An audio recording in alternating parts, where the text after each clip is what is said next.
van life. For those of you that don't have a man in the building, we have an alternative option for you. Alternative option. Now, I told y'all yesterday that y'all got a few options to choose from. The first one to choose from is migrant shelters.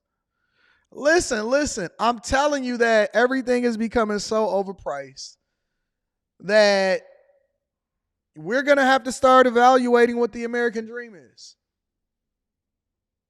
We got to start evaluating what the American dream is. The American dream has escaped us. No longer is it a white picket fence, a bunch. Y'all so crazy in the chat.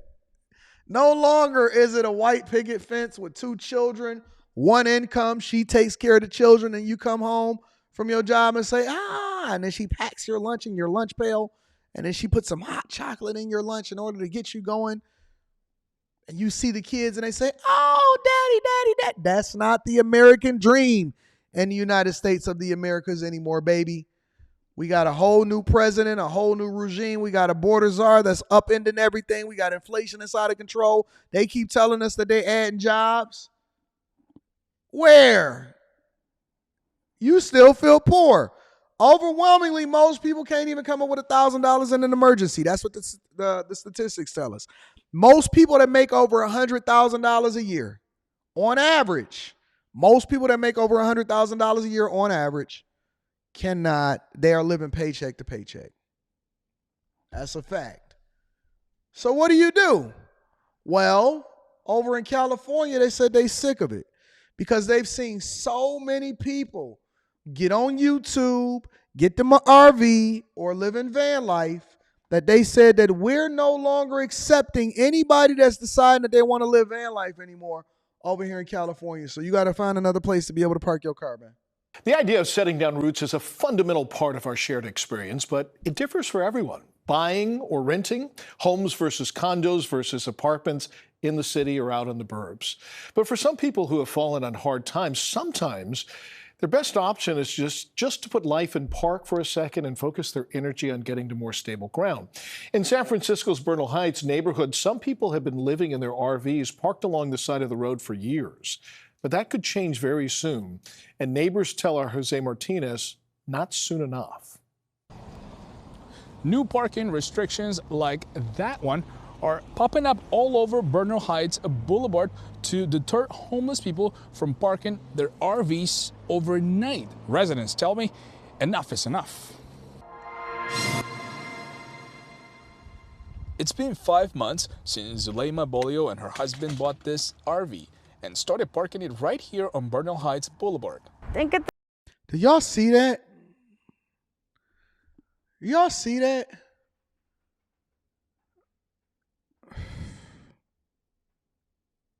We are becoming a nation of homelessness. People are basically, and this is not new. They have been doing this for years. Years on top of years. Shout out to Frank White. For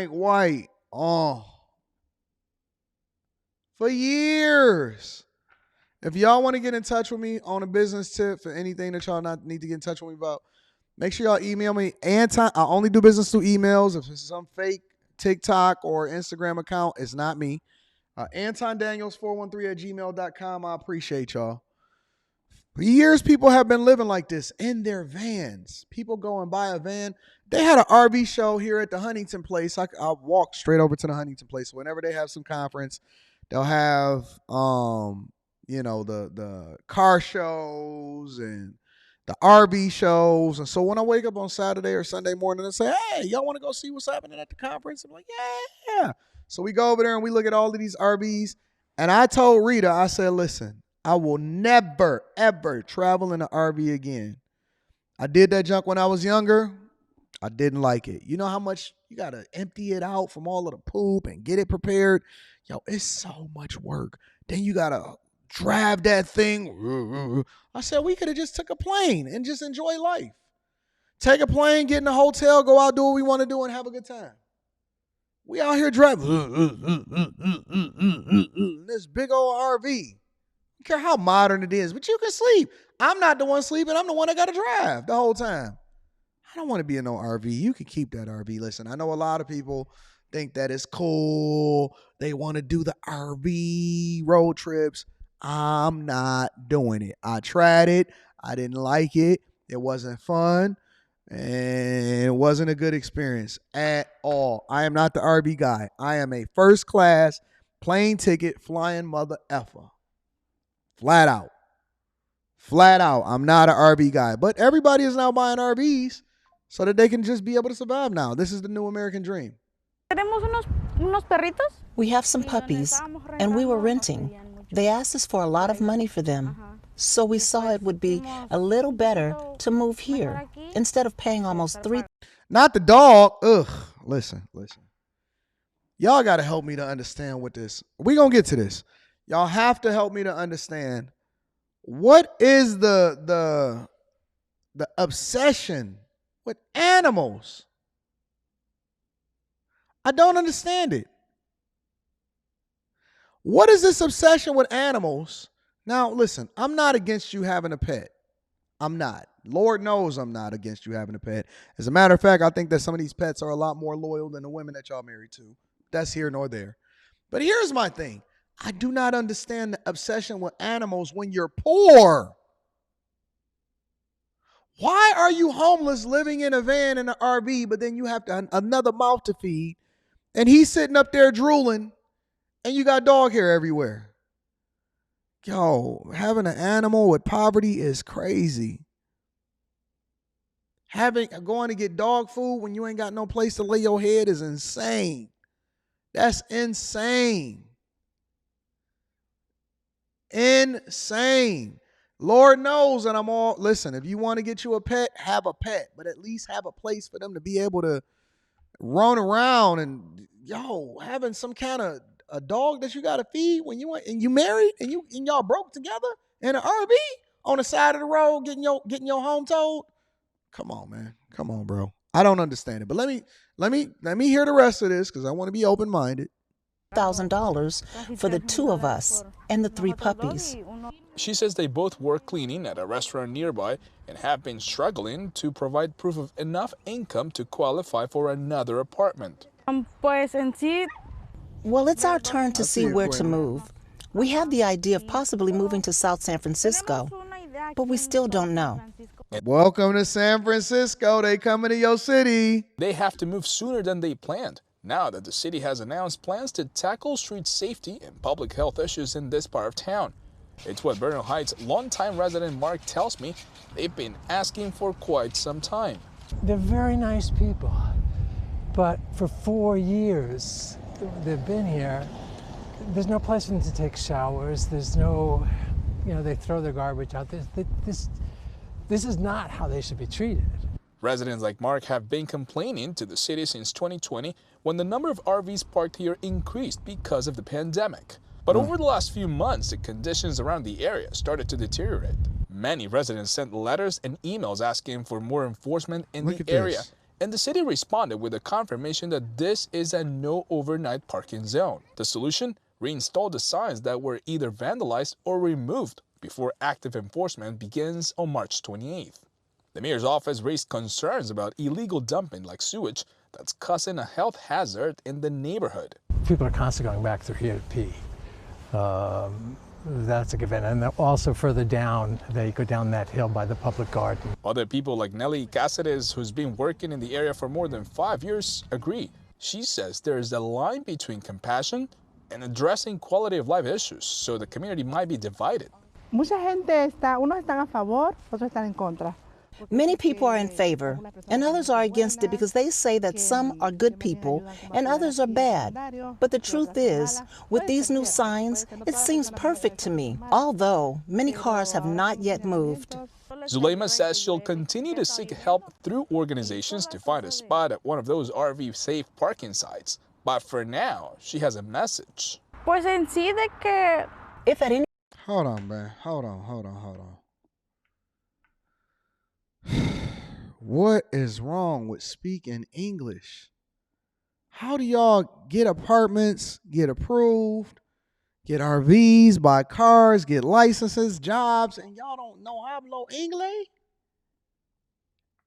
And you pissing in the woods and you don't know how to speak English? So if I say, hey, no pissing in the woods, you don't know what I'm saying now. So now we got a misunderstanding because you don't know what I'm saying and I don't know what you're saying and I don't want you pissing in the woods and you knew you wasn't supposed to be here in the first place. How come ain't nobody speak no English on the West Coast? Nobody speak English on the West Coast? Nobody? Jesus Christ. At any point we bother them, they can simply tell us, and we'll see what to do. Because in the end, we're all people, and we're all in this together. No, we're not. No, we're not. Meanwhile, on another front, if you look over in California, everybody is having a housing crisis. Listen, it's a housing crisis on every front. And part of the reason why it's a housing crisis over there in California is insurance. So many insurers are literally leaving every area because it's no longer feasible or profitable for them to do so. The insurance industry here in California is in crisis. Tonight, KCRA3 Investigates reveals another company will stop covering homeowners here in California. American National says this could start impacting customers by August. Yeah, this is just the latest insurance company to announce changes like this, making it difficult to find and keep insurance coverage for some Californians. KCRA3 Investigates Liz Mitri talked to some homeowners affected by the emergency and state leaders who say relief is on the way. For homeowners, it's getting harder and harder and more expensive. It's a problem. It seems unsustainable to me. And those trying to help them. The insurance industry in California is in a crisis. Things have never been harder. I feel helpless. I feel frustrated. Kelly Life has been an insurance agent for 36 years. People used to shop insurance. Well, now you don't do that anymore. In the last year, 7 of the 12 largest insurance groups in California have either paused or restricted new homeowner policies. It is a crisis. There's not enough carriers that are willing to write business, and the ones who say that they are, they make it so difficult. So this is the cul-de-sac where we live in the Bar J Ranch. Jim Kayafis learned that the hard way. We've never had a fire in the area. But his Cameron Park home is in El Dorado County, where other communities did see devastating damage during the Caldor fire in 2021. So suddenly, the insurance company he's used for years put him on notice. That they weren't going to renew our policy. Instead, he was told that our only option was the California Fair Plan. Something Paul Parks, California Fair Plan is anything but fair, is also learning about while house hunting in hopes of moving back to California. It's very minimal coverage and it's not cheap. It's supposed to be the state's insurer of last resort, offering basic fire insurance when traditional companies won't. But since so many companies won't, as the increasing cost of claims has outpaced insurance rates, the Fair Plan has experienced historic growth. Thank you for calling the California Fair Plan. Due to increased call volume, we are temporarily extending our customer service hours to Monday through Friday. They are inundated. They're overwhelmed. The Fair Plan says it's getting about 1,000 applications a day. That's the next thing that happens. You just get disconnected. Thank you for calling. Yep. Yeah. Welcome. Welcome to my world. Legislative oversight hearings like this one That's a huge priority for us. Are focusing on the insurance commissioner's plan to address this crisis. This is unprecedented. We've never been in this situation before. Ricardo Lara talked with us on Zoom from his home in Los Angeles. We're going to modernize the entire insurance market in California. He says part of the problem is right now insurance companies are limited in what they can factor in when asking the state to raise rates. His plan would allow companies to account for things like climate change and how much those companies are spending to insure themselves. In exchange, those companies would then be required to write more policies in high wildfire risk areas. But we're going to simultaneously depopulate the Fair Plan, which we need. Knowing that it can take time before these changes are felt, why not intervene sooner? Well, you know, there's a process that we need to follow statutorily. He hopes to change regulations by the end of the year, leading to relief for homeowners by next year. It's not soon enough and it's not fast enough. Life says homeowners in California are victims in all this. It has been frustrating, but then it's, well, you just have to live with it. It's a sunshine tax. Parks is here's my question. Why would anybody move to California? I heard LeBron trying to get up out of California. Why? What the call? Okay, so all right. So let's take, because I know all of the rich people got the heck up out of there. Most of the rich people that could or was smart, they got up out of there and they hurry up and they sold their home, and they even sold their home at a discount, even so that they can prevent themselves from being subjected to that rich tax or whatever it is, right? So and they saying that they're going to use that to spend more on social services. But why would anybody actually go and actively move to California with the amount of taxes, the issues, the problems, the crime, the homelessness, the costs, and the fact that you can't even get insurance for your house anymore over there?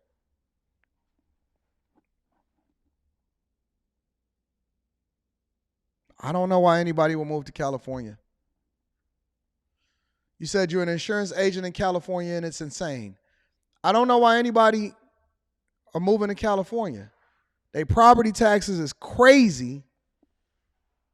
And don't get me wrong, I like visiting California, especially to do my meetups and to kick it and all of that stuff. But it's no way in the world that I would ever move to California. That just sounds, I don't know. Sounds a little crazy.